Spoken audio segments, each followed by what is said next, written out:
Before I left Europe to move on to Seattle, I visited Silesia or Schlesien, a region of southern Poland today, but a border region that has seen so much violence as borders shifted and policies made in nation states and centers moved and redrew political borders. I visited with a friend. We rented a car because we didn't really see that much local railroad infrastructure anymore there.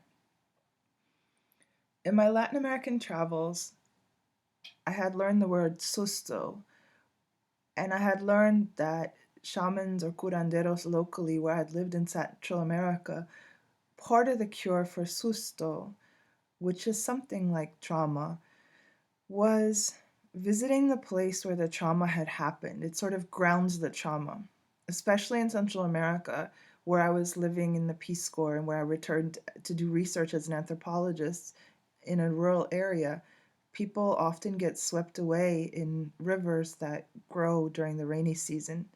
And so the curandero will sometimes take people back to the place in the river where they experience susto or a traumatic experience crossing the river.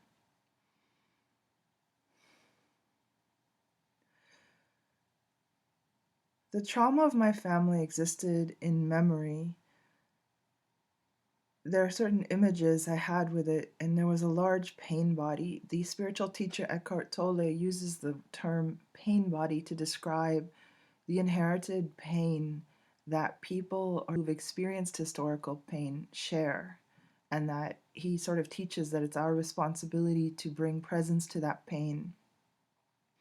So this is not about defining ethnicity. There's scholars argue amongst themselves, and it's very difficult to understand the ethnicity principle in the area of southern Poland.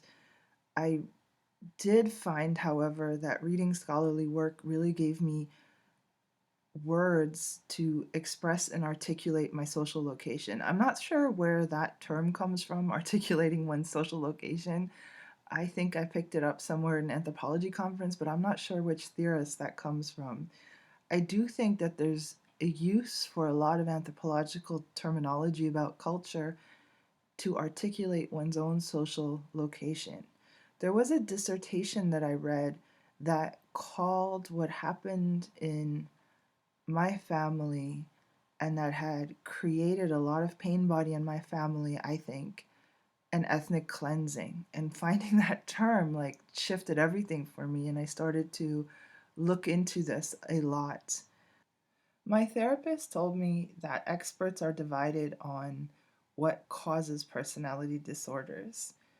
He believes that it's trauma, and he used the word unspeakable trauma, he said. I knew that my relatives had experienced great historical trauma and that I was just one generation removed from it. And I think I received a lot of secondary trauma because it was untreated. And I wonder if that trauma is what caused the personality disorder.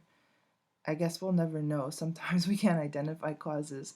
But for some reason, this led me on this deep dive into looking into this particular historical experience.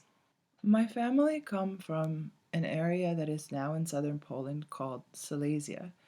And as somebody who was seeking her own voice, all I heard about this experience was Flucht, the word Flucht, which means to flee, literally. And I it wasn't just what I heard, but also what was unspoken and unsaid. To me were transmitted all sorts of traumatic memories and pain body that were like fragments. And I sought to find out more. And I know this was like a really taboo subject. And I had a friend in New Orleans who assured me that if it was a taboo subject for my family, then all the more reason to go into it. I felt like it might be a taboo subject for anthropologists also, or for a larger public, because it's very politicized. And I need to state that I'm not making any kind of geopolitical argument or statement, but rather attempting to be completely subjective. We are all constituted out of conversations. We find ourselves in different conversations. That's what shares us. That's what we share And that is what shares us with other people. We share conversations and we can change those conversations. And I was missing this whole conversation because so many family members had been killed, and those that survived didn't want to talk about it for varying reasons, partly because of unspeakable swallowed trauma, or because they didn't want to ruffle political feathers or ignite any embers that were there from a very, very violent time. So it was kind of tricky to do this work, but I needed to do it for myself. I needed to dive deeply into where did I come from? And the origin isn't necessarily geopolitical or location. The origin in terms of art is right now. Art is about being, and the origin is who we are right now and what conversations we find ourselves in. So I was looking for the social world and conversations and living people to help me heal that trauma and those confusing memories that were conveyed to me. I found family members who at first were completely unwilling to talk about it, and then over time, I gained their trust, and I found out the specifics of the family trauma and story. But I wanted to also understand the larger context, and it's a super confusing border region. I can't say that I'm an expert or that anyone is, or that anyone really needs to be, because it's more about the historical experience and healing from the trauma, this kind of yucky pain body. I wanted to alleviate it and transform it into beauty and bring beauty into the world with my singing voice. And I wanted to know more about it than just the trauma that had dominated my youth. So, this is a completely subjective record of the evidence I found through the individual people I coincidentally, and I purposely did it coincidentally, met who shared this historical experience and were willing to talk about it. I wanted it to be coincidental because that was the experience, also. That was part of the experience. We would randomly meet people, and my family would have this outpouring of shared experience, like randomly meet people in America and then part ways again. And so I wanted to continue that because that seemed to be like part of the experience. I didn't want to take an objective researcher view. I didn't want to take a bird's eye view of geopolitical lines. I didn't want to employ the ethnicity principle because everything that I kept hearing in these conversations was that these things were somehow problematic and were part of what had caused such a violent and traumatic experience in ethnic cleansing. So I wanted to use different methods. I do think that epistemology, how we get to what we know, how we know what we know, I think that does matter, and methods matter. Experts on trauma know that it takes a really, really long time to heal from trauma. One repeats the trauma over and over and over and over again until one gains mastery of it. And the same thing with training an operatic voice. This is not a fast, instant process at all.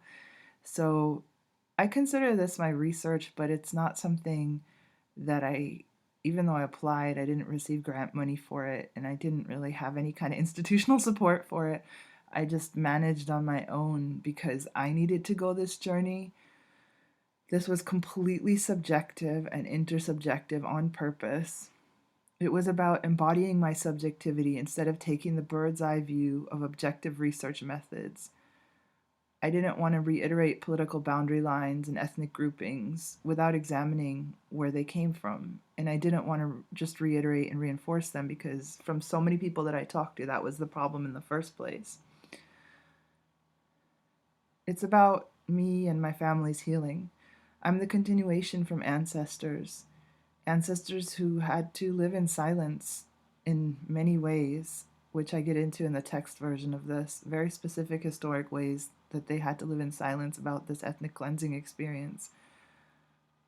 Ancestors are inside ourselves, and I sought to find connection and community across geopolitical boundary lines. My ancestors are inside myself saying, we need to speak. That's been, I think, in my voice. I've had a lot of voice teachers who told me that I'm pressing on my voice. Voice teachers would tell me not to press on my voice so much. embodying my personal voice in singing lessons and also in constituting my person in the social and conversations has been a healing experience for me. So it's not ethnographic description from an objective point of view that I'm going for here, nor the ethnographic present, which has been, these have been problematized elsewhere, but it's rather my path to learning about this through my deep embodied experience. Trauma and grief are often located in the throat chakra, and swallowing voice that's embodied. And I definitely, these were transmitted to me from my ancestors in silence and grief. Many were killed, they died, and those that survived didn't want to talk about it or couldn't talk about it for the most part. They really just wanted to bury the experience or swallow it. They often use this expression of swallowing it. But my lifetime, my whole lifetime, is about finding and bringing voice into the world. So these voices that were silent are coming through me in crazy beautiful ways as I transform painstakingly over years trauma into the beauty of singing voice. Through decades of vocal training and through tedious, repetitive visits to people to find those nuggets of oral history that I thought were so key. It's oral history to me is so different than reading facts in a book. Oral history, it's not an argument about ethnicity or anything like that. It's not an argument about geopolitical lines. It's about a transmission from ancestors and in community. And the people that I spoke with understood that the challenges of belonging, because so many people had died and those that survived often didn't speak about the experience, and so many connections and ties were broken, and that was the effect of geopolitical lines and the effect of violence that enforced them. And those came from ethnicity principles and national purity principles. So I follow theorists like Foucault who talk about the effects of history in my work thus far as an anthropologist, and this may not be widely understood in anthropology. When I would go to conferences and say that I'm a musician, people thought I was doing ethnomusicology, and I just can't figure out how I'm doing ethnomusicology by bringing voice into the world. What I do is oral history, and in this particular project, over, oh my God, decades, I was reconstituting my voice and the embodiment of my voice to bring beauty into the world, to convert pain body and trauma into beauty, because we are individual voices, but our voice is also constituted just as we are through the social. And what conversations did I find myself in besides trauma and pain? It was by finding, coincidentally, these amazing survivors who are willing to talk and include me in conversation that I was constituted socially and could begin to understand this historical experience. And even the scholarly work that I read gave me terms to articulate my social experience and historical experience. And that's what this project has been about. So I visited in 2017 Upper Silesia with a friend of mine, and these pictures are from that time. And it was sort of the culmination of a long process, or I don't know if it was a culmination, it was an exploration of continuing this process. And there's so many nuances to it. I have a whole book manuscript written. I don't know if it will ever see the light of day because my scholarly career has been pretty rough. I don't have institutional support despite applying many times. So I'm attempting to just finish an article manuscript on this. And I'm very proud that I finally edited the images that I took, the video I took of the survivors who recounted to me oral histories. And these are the sort of gems of oral history that I kept. And in the text version, the article that I'm working on, the article manuscript, it's just the gems of the oral history that after thousands of pages of notes and boxes of documents that people gave me, this is what I found to be particularly important for embodying subjectively this historical experience and healing from the trauma, to understand what were the key transformative moments in the historical experience that survivors shared in completely wildly different locations, and when they shared the same sort of phrases or historical experiences and recounted those stories, then I considered it oral history that needed to be recorded. So that's the introduction to the next video, which is the actual result of all those years of interview. And had I had funding, it might have been a different project, but I did complete it for myself and my own healing and my own voice. And it feels very, very freeing and completing. And it just emotionally, I mean, it feels really like a completing of a healing process. And ultimately, I was attempting to understand the non existence of my personality disordered guardian, because really, the personality disordered person is empty inside, even though that emptiness was projected onto me.